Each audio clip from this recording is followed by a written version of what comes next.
That's who he was interviewing as 55% of his data pool for the average American male. Exactly. It's just, oh my God, dude. It's so. And of course, relying on volunteers created a self-selection bias.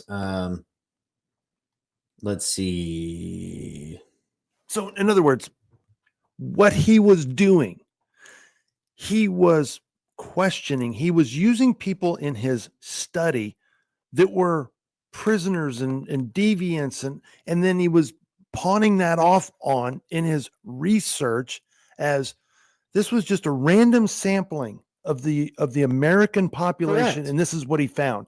And the whole time, all he was doing was creating a playground for sexual deviants, people that were incarcerated.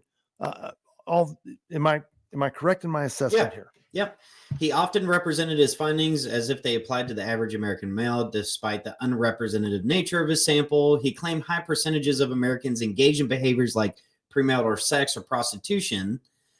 His statistics on same-sex activity are now considered woefully inflated due to sampling from places where behaviors such as male prostitution and male prostitutes.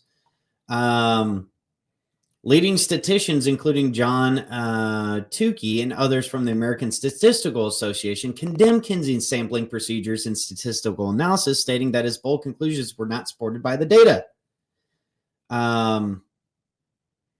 His interview techniques. Kinsey and his team use in-depth face-to-face interviews, often asked leading questions, assuming the subject had engaged in the behavior being studied. A lot of these interviews were with kids, ladies and gentlemen. Mm-hmm.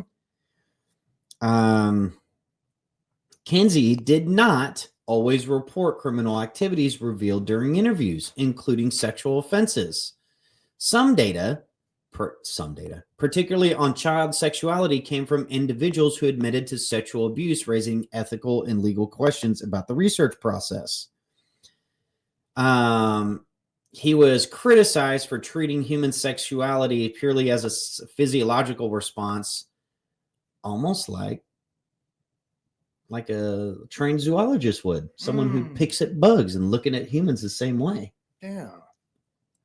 He likens human sexual behavior to animal behavior, which of course is an oversimplification.